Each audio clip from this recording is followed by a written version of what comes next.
Welcome to the IVM Podcast Network. The reDiscovery podcast is an IVM production. If you like this show, also check out Made in India, a show hosted by May Thomas. She brings exclusive acoustic sessions and interviews with the best independent musicians in India to you. In 2015, Ambika and Hoshner quit their jobs and set out to rediscover the country through planes, trains, and rickety old buses. What started as a break has now grown into a life of travel and discovery. On this podcast, they take you through the highlights of their journey. This is the reDiscovery Podcast. In this episode of the reDiscovery Podcast, we talk about a few places in India that have been nominated to be a part of the UNESCO World Heritage Site list. So, one of the great things about traveling in India is the sheer diversity of things that you can see and experience. So, there's lots of history, there's culture, there's monuments, nature, and nothing really encapsulates it better than India's World Heritage Sites. Yeah, we have a lot of them. We have about 36 now, I think. Right. And anywhere in the world, I mean, a World Heritage Site is sort of the epitome of that country and what it has to offer, right? So you go to a country, maybe you see one or two of their main monuments, and it's like you've been there. And India's got, like Hoshner said, 35, and we've actually, in the course of the last couple of years of our travels, we've done over 25 of them. So That's kind of cool to know, and we didn't even realize that till we actually tallied them all up. And they're great because, you see the best of the architecture, you see all this history, and in increasing times now, UNESCO sites are also around nature and culture. So they bring in a different aspect of a country's diversity. But there's also kind of a flip side to it. Obviously the UNESCO tag is great, and it brings a lot of attention and funds to the maintenance of the site. But with that comes a lot of crowds as well. So if you're the kind of person who doesn't enjoy that and who likes his, tourism slightly offbeat and, wants to see a place without having people jostling you, then some of these sites can be a little bit of a put down or turn off because of the amount of people that come to UNESCO sites. Yeah, not the actual site itself, but the crowd. But the experience, the entire experience of doing it. And if you're a photographer like Hoshner, then, the crowds are really troubling. Like ants everywhere. So in this episode, we wanted to talk about 4 of our favorite sites across the country, which are on the proposed list of UNESCO sites. So basically, India has nominated them to be UNESCO sites, and they're under consideration for getting the UNESCO Heritage stamp. Now, these are all great places, and when they get that UNESCO tag, they're suddenly going to become popular, and lots of people are going to come and want to see them. So we're telling you about them first, so you can go and see them before the crowds come, and you have the bragging rights to say, hey, I saw it first. So to give you an example, the walled city of Ahmedabad has recently gotten the UNESCO World Heritage City stamp, and it's really a very cool place to visit. We visited it a few months ago in 2016. Yeah, it has a Jama Masjid, and it also has 1 or 2 old forts. It's a pretty cool place to walk around, see all the old buildings and the old houses. Yeah, there's an interesting mix of architecture in Ahmedabad. There's, the Jain architecture, Hindu and Islamic architecture all fused together. Yeah, and India's on a roll because last year we also had Nalanda become a World Heritage Site. And the Le Corbusier buildings in Chandigarh also got the UNESCO World Heritage stamp. Yeah. So here is now our list of the proposed sites that we really like. So the first one we're going to talk about is the monuments of the Deccan Sultanate. Now, what a lot of people don't realize, and when you talk about Islamic architecture in India, you mainly think about the Mughals. What people don't realize is that there was a lot of pre-Mughal Islamic architecture in India. What a lot of people also don't realize is some of that architecture and some of these Muslim invaders went right far down south, all the way to Karnataka and in some cases Tamil Nadu as well. And it's not just in North India that you have a lot of this architecture. So we're going to talk about the Deccan Sultanate, which is basically a group of kingdoms and dynasties which were sort of operational in Karnataka, around present-day Telangana and Andhra and places like that, and Tamil Nadu as well. So there was a number of these dynasties. There was the Adil Shahi dynasty, there was the Qutub Shahi dynasty, the Bahmani dynasties, many of them. Yeah, and a lot of them kingdoms in those areas. Right. And the interesting part is that a lot of them have a Persian and Central Asian origins. So a little bit different from the origins of the Muslim dynasties that set up camp in northern parts of India. Right. Probably these were around the same period of 1500s, 1600s when the Mughals came, but their architecture style was quite different. So it's Right. very interesting to see it. A lot of blue tile work, yellow tile work. Yeah, similar to the monuments that you would see in Iran today, for example. And so this distinct architectural style, which they sort of merged your Persian and Hindu elements. There was a little bit of European influences because they had also traveled before setting up their dynasties here in India, are quite unique in that Right. sense. So the regions that they were operational in largely were places like Bidar in northern Karnataka, Bijapur in central Karnataka, Gulbarga, again I think was in central Karnataka, and around Hyderabad in Telangana. And a sort of a grouping of these sites is proposed to be nominated as a UNESCO site in India. And I mean, when we went there, we really loved these places, right? Yeah, I mean, so we were in Bidar and Bijapur when we were traveling around South India. Bidar and Bijapur are both in Karnataka, and I think they remain even till date. And this was one of the earlier monuments that we saw. I mean, this was our first set of travel. It was the first leg traveling around South India. Right. So, but I mean, 2 years later, I think it's still that impression that they've given us has stayed. Now, unlike a Khajuraho or a Taj Mahal with their well-kept manicured gardens, which are sort of a prerequisite to being a UNESCO site, these monuments are a little bit different. So, I mean, when you walk around a Bijapur or a Bidar, there are monuments all around the place. They're small, they're large, they're in various states of upkeep. And unlike, the Taj or Khajuraho, like Ambika said, you don't feel like you're in a tourist site per se when you're walking around these monuments. You feel like they're part of, daily life, that people have lived with these beautiful structures all around them for centuries, and it's part of their existence, really. And that sort of gives it a very different feel, a very real sort of feel to it. Yeah, it's really amazing to wander around these small towns because you sort of see the legacy that these rulers have left behind, along with the life that has sprung up around these monuments. So that feeling is a little bit more real in some ways, and they're beautiful. I mean, you travel around Bidar, for example, or even Bijapur, and we did both. We just hired an auto, and with our auto guy we drove around, and they took us to all these the typical sites, but also the smaller ones, and you see the remains of the work on them. These blue tiles that are very typically Persian, the yellow tile work, the carvings, the minarets on some of the mosques or the tombs, and that attention to detail is very different from what you'd see in the northern monuments. So very interesting set of monuments over here. I mean, some of these include the Gol Gumbaz, which is very famous. That's, I think, one of the more famous of the lot. There's also the Ibrahim Rauza, the Gagan Mahal, both of which are in Bijapur. Then you have the Qutub Shahi tombs, which is outside of Hyderabad. And then there's the Bidar Fort and the Bahamani tombs in Bidar. The Bahamani tombs I really liked. I mean, I remember that was probably one of the first major group of sort of tombs we had seen, and the main one had this beautiful artwork inside it. A lot of red, a lot of gold, a lot of intricate sort of murals painted inside. Very dark red also, if I remember right. Yeah, it was very deep. Yeah. And that really, I still remember it. I can still picture it in my head, the way it was. Right. The Gol Gumbaz was also, the very Gol interesting. Gumbaz is very interesting. The most famous, it's really large. It's one of the biggest single chamber spaces in the world. It's sort of on par with your Notre Dame, for example, or similar other goal structures in Rome. Well, these round domes. It's the second largest unsupported dome in the world. That style of architecture that you can build a dome without supporting it with pillars. In stone. In stone, is stone, it? Yeah.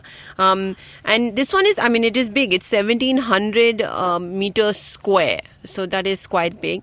And the cool part about the Gol Gumbaz, which is what it's advertised also, is that it has the Whispering Gallery all the way on the top, which is, so basically, if you're in either end, and Hosha and I, little children, we were really excited, and we got up there, and we were on either end of the of the dome. And the dome is wide across. The So dome it's is about 44 meters across in diameter. Right. So, I mean, you're pretty far apart.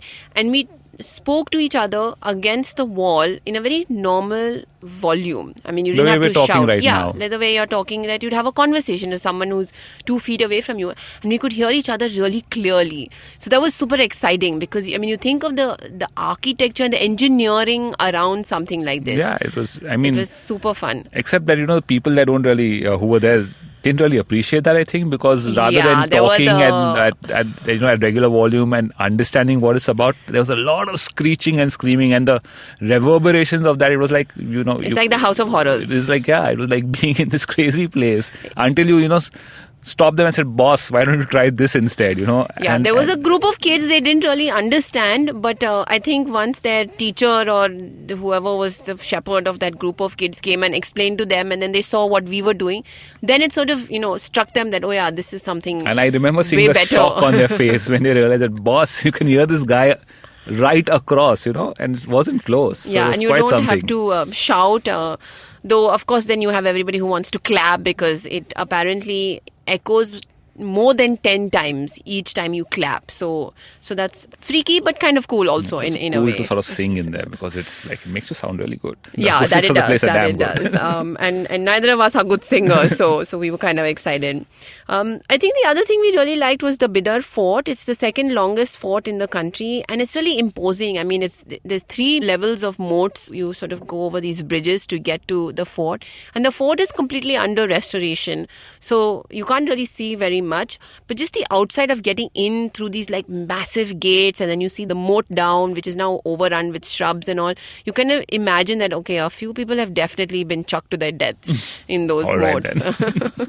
Yeah, so I mean, a bunch of really cool things to see in the Deccan Sultanate, and very, very empty. Yeah, I mean, though the Bidar Fort is under restoration, you can still go in, and the local ASI office works out of the fort, and you can go and request them to open up sections which are right now closed, and they'll actually open them up and show you around. So it's a pretty cool place. Very nice fort and very undervisited, and it was such a pleasure just walking there without having hordes of people around you. Yeah, there was a couple of group of school kids. I think the same kids from the Gold Gumbaz had reached there. But it's nice to see that, and we saw this a lot in Karnataka, is that a lot of school trips are happening to these lesser known monuments. So a little bit of education Bidar for the and kids. Bijapur, definitely a proposed UNESCO site you should check out. Bijapur is in central Karnataka. Bidar is in the north of Karnataka. You can get to Bidar, I think, by train. It's an overnight train from both Bombay and Bangalore. And Bijapur is about, I think, 6 hours away from Bidar. It took us 8 hours in the bus. Yeah, Yeah, it's so probably you- about 6 hours if you have a car or so. Most people do them together Yeah, because yeah, of the you fact can- that they're connected in terms of the dynasties that ruled over them. And obviously the Qutub Shahi set of monuments, also very beautiful tombs, are outside of Hyderabad, so that's much easier to access. Yeah, so from Karnataka, we'll travel a little bit further up north and eastwards to Arunachal. And if you've read our blog at all or listened to any of our previous podcasts, you will know that the Northeast is one of our favorite destinations in India. We've been to 3 states so far, and the place that I think we've really fallen in love with is the Zero Valley. Yeah, we've been there twice. Right. And we've also talked about the home that we stay in our homestays episode, the Chadda home. So here the proposed UNESCO site is the Apatani Cultural Landscape. Yeah, so it's a different sort of, UNESCO, a lot of people tend to think of it only as monuments, but as Ambika said in the beginning, there's increasingly natural sites and cultural heritage is sort of getting a UNESCO tag to sort of protect it and promote it also.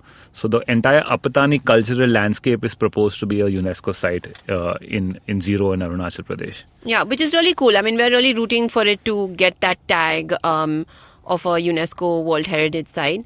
So the Zero Valley is it's about 4 hours from the capital of Itanagar, and it probably is one of the most beautiful places I think we've seen. And I mean, the Northeast is chock-a-block full of beauty. So to pick one and say it's the most beautiful is difficult, but I think we'd It's like incredibly it. beautiful. Yeah.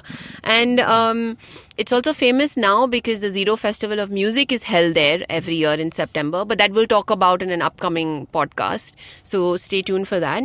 So on that note, we're going to take a quick break. Stay tuned. We'll be right back. Hello there, my name is Naveen Narona, and as a gay person in India, I get asked a lot of stupid questions. Beta, is it LGBT or eligibility? How do two men procreate? Bro, is Grindr better than Tinder or what?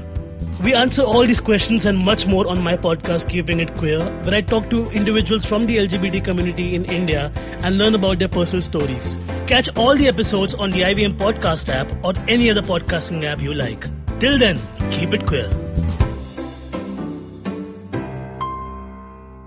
Welcome back to the reDiscovery podcast. The other thing that Zero is famous for, obviously, is the Apatanis. So the Apatanis are the tribes that are indigenous to the region. And when we went to Zero, we spent a lot of time exploring the villages around and sort of, checking out the little homes and meeting some of these people. And they're very unique people. Their entire culture, from the way they cultivate to the way they dress and the food they eat is very different from anything you'd find in other parts of India. So they're well known for their sort of fish cultivation, which they do in the channels between their rice fields. It's a very interesting method of cultivation that they have to sort of rear and farm fish. Besides that, they're also known for the way they look, because the Apatani ladies, the older generation of Apatani ladies, have facial tattoos and these large wooden nose plugs, which was Some of the men also have the nose plugs. I didn't see that. So the story goes that the Apatani women were so beautiful that they used to get kidnapped by tribes in the region. So they used to have these facial tattoos and nose plugs sort of to make them less desirable. Pretty weird, and I don't think it made them less desirable because they were quite beautiful. And so that's what sort of makes them unique in a way. And the practice now is no longer practiced, I guess, because it's been banned by the local village council. I guess it's lost its relevance, and it's also a pretty painful process to do these things. Yeah, a lot of the older women that we met and had a chance to talk to are very pleased to know that this practice has been now banned, because they said it is painful and there's no need for the younger generation to go through this kind of self-mutilation that they were forced to go through. And so it's good that, the change has happened in some ways, and that it's positive, and everyone feels positive about it. Though it is now the last generation of women with these tattoos are around in Zero, and So they are dying out. Yeah. You should go now. Go soon, I Also, guess. the Apatanis have, there are other interesting things about them. Their food habits are very interesting. They believe that, that you can get protein from anywhere, basically. So they eat everything from worms to rats to centipedes and caterpillars. And the rats are not your basic just house to be clear, variety of rats. These are field rodents. Field rodents, nice, big and juicy. Yeah, no different from, for at least to them, no different from your pig also that they rear, and chickens and other animals. So a very interesting people, very interesting culture, and very beautiful landscape. So we're definitely rooting for this one to become a World Heritage Site. I think it definitely deserves the tag. Yeah. So, September, Zero Festival of Music, we'll talk about that in an upcoming podcast. They also have the Zero Butterfly Festival. So, if you're into something like that, then definitely and that happens make a just trip before ZFM. So, you can always September. combine both of them. Right. In September. We'll come back down again to Karnataka. Clearly a state full of beautiful monuments and structures that we really and very underrated. Liked. Very much so. Compared to what else has become famous in this country, I think we really enjoyed our time in Karnataka. In Karnataka, yeah. So there is the Hoysala group of temples, and this is in western Karnataka. And in the last couple of years, we've seen temples across the country. We've been to the Khajuraho temples recently in Madhya Pradesh. We've seen the weird, colorful Meenakshi temples in Madurai and everything in between. But I think our favorite still is the Hoysala temples that we saw, which are in two small little towns called Belur and Halebedu. Yeah, the towns are really nothing to write home about. No, they're nothing. But these temples were fascinating. They're all, I think they were built in granite, not sandstone as usually you see a lot of temples built in. Right, so dark colored temples. And, we say this a lot, that we enjoy the architecture and we see the carvings, and the carvings, are beautiful. But on these temples, I think it's been taken to a different level. I think it's the level of the carvings and the detailing that we saw. And the richness and the abundance of it, Right. I mean, you could spend time walking around these temples, and they're not very large temples. The Hoysala temples architecturally are very different. They're small, they're short. Single-story They're temples. squat, and they're built on this sort of star-shaped base. They don't have the large gopurams that are very typical of other temples in South India. But, I mean, you could walk around these temples and you could spend hours, I think, if you were just to try and count the amount of figurines just carved on those walls of those temples. I don't think it's possible to do that in a few hours at all. You need a few days to get a exact count of the number because they're so vast. I mean, you think that these temples are like, 1,000 years old? Yeah, I think the one took about was in the 1100s. They were built in the 1100s, so that's 1,000 years old. And just to put that in context, I mean, the Taj Mahal is less than 500 years old. So in terms of how long these temples have withstood the test of time. And just to, see the artistic ability that the worksmen had back then, 1,000 years ago, it's incredible. It's quite stunning, yeah. I mean, I think other than the Hoysalas, probably the Ellora caves in Aurangabad had that level of detailing and carving that we have seen. Yeah, and those were just magnificent also because of the sheer scale of, that was the huge, main temple huge. in Ellora. These are much smaller, of course. So now there is the Chennakesava temple, if I'm saying that right, in Belur, and that is a Vishnu temple, which took 103 years to complete. So over 3 generations of kings built that one. And then the one in Halebidu, which is I think about a 45-minute bus ride away, is a Shiva temple, and that took about 200 years. So you can imagine, I mean, it took so long to create these temples and these carvings, and I mean, I don't think we can describe them well at all. Yeah, I mean, we have a couple of articles up on the blog, so you should go and check out those pictures. I mean, I think that's what you need to look at to understand just the detail and the level of detail on these rocks. Right, and they have everything, right? There was figurines, there were animals, there was dancing girls, there was life, there's geometric patterns, and it's all in granite, and it was all probably done at that time with simpler tools. So to think of what the artisans did, which also interestingly they have left their mark on these temples. Apparently all the sculptors signed their work with their name, date and place of origin. So it's kind of nice because that their contribution has been recorded, and it's which is not very common. It's one of those sites where we took a guide. I mean, we don't take a guide very often, but it's one of those sites where we took a guide. Because, I mean, there's so many stories in those carvings that you'll never understand them or never even be able to see them or appreciate them if you just try to look at it on your own.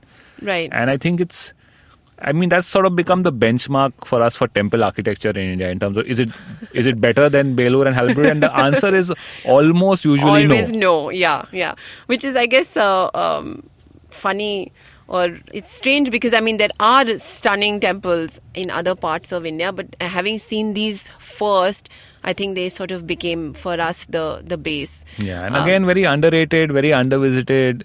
I mean, there weren't any tourists very when few we went. Tourists, and I mean, you have the place all to yourself, which is really nice because you get time to really get into the stories that are and these are both told. Practicing temples, so they are still they have pujaris and there's still puja that goes on in both these temples. Right. So this is Belur and Halebidu and the Hoysala temples in Karnataka. So now we travel a little bit westwards from Karnataka to Gujarat. So in Gujarat, we're going to take you a couple of hours south of Ahmedabad to this place called Lothal. Now, Lothal is an old Indus Valley civilization site. And when we say old, we mean old. It's about, 5,000 years old. Almost 6,000. Almost 6,000 years old. So this is really old. I mean, forget the 1,000-year-old temples in Karnataka. This is really old. And interestingly, Lothal is said to be one of the earliest sort of deep water docks for ships in the world. So it used to be used as a trading port and I think the Sabarmati used to connect at that point all the way up to Lothal. And back in the day, they'd figure out how to build a dock, and even today you can see that area where that dock is, and it's like the excavated site. The excavated site is a big rectangular sort of deep crevice in the earth, and it's incredible. There's not much left of the site per se because it's just so old, but the archaeologists have made an effort to sort of recreate it to tell you, where the living quarters are, where the dock was, where the markets were. And there's a very nice museum attached to it, which a lot of the stuff which was excavated from the site is now finds its place in the museum. Your old pottery or jewelry or tools and implements and stuff like that. Right. What's also cool in the museum is that there are these old maps and maps of what the Lothal town and port would have looked like. So you see this excavated site with its marketplace, the dock and everything. And then you go to the museum and you look at the maps. And so it all sort of comes alive to you in your head because you see, oh yeah, here's the market, this is where the jewelry shops would have been. And they show you everything on the map. And it's really quite a very good set of maps in the museum, and the museum itself I think was quite good, very informative, well maintained, proper signs, which in some of the ASM museums are not always that good, so this one was one of the better ones. It also has sections on telling you how those bricks were sort of baked all those years back. Right. And this is all made in brick, and they show you that kind of brick that they use, so that's kind of cool to see. Yeah, and you need to, when you're in the site, you need to be careful that you don't sort of walk on those little structures, because some of it seems like it's just by the road. And it seems new, but it's not. It's 5,000 years old. So 5,700 to be precise. Yeah. And this was all apparently discovered in very recently in 1954 by the Archaeological Survey of India. Yeah. So that's really excellent. Again, it's one of those sites where you won't find that many tourists coming. And when we went, there was no one there because we landed up in Lothal on a day when the site was closed. Yeah, which we didn't realize. And we had to leave the next day. So we were really dejected. And I think the caretaker there took pity on us and he sort of opened the gates and let us in for a quick half an hour around the site, which was very nice of him. And because we had the whole place to ourselves, which was also very nice. And it's super serene around there, because it's this part of Gujarat where there's nothing. There's no villages around. There's no big towns or factories or anything. So it's just pretty flat for long. Yeah, it's a scrubland, and you see those wild horses and we saw the wild donkeys also, and even deer sort of roaming around outside. So it's pretty cool. Yeah, so that's Lothal in Gujarat. A cool little bit added information about Lothal, I think, is not far, about a half an hour, 45-minute drive, is this little village called Utelia, which has an old palace that we spent the night in. And it's by palace, it's really like a large mansion. It's one of those smaller former princely states in Gujarat. But a really nice palace. Very nice place to spend the night. And it's old rooms, old furniture. And it's also, I think, pretty much the only place next to Lothal where you can spend the night. Right, yeah, it is. But Ahmedabad is not far, so if you just wanted to do it as a driving trip from Ahmedabad, you could. So that's Lothal in Gujarat, the Hoysala temples in Karnataka, also the Deccan Sultanate in Karnataka, and the Apatani cultural landscape in Arunachal. So that's our 4 proposed UNESCO sites which you need to visit before the crowds descend. There's plenty more. You can check out our website for more UNESCO sites, other sites in our travels around India. We are at www.reDiscoveryproject.com. We're also on Facebook, Twitter, and Instagram. So definitely check out our photographs over there. Till then, happy travels. Thanks for listening. On the next episode, we take you to some of our favorite homestays around the country where you can live with the family and eat some local yummy homemade food. Excuse me भैया, excuse me. बोलिए madam. Menu में क्या है? Menu में scene unseen है, podcast है, on course है, Cyrus है, made in India, rediscovery project, empowering series, sex wax है, IVM लाइक्स है, सिंप्लीफाइड है, कीपिंग इट क्वियर है, थिंग्स एंड डेस्टिनेशंस है, माय नेबर सकरबर्ग है और द फैन गराज है. आपको क्या चाहिए? एक बार रिपीट कर देंगे क्या?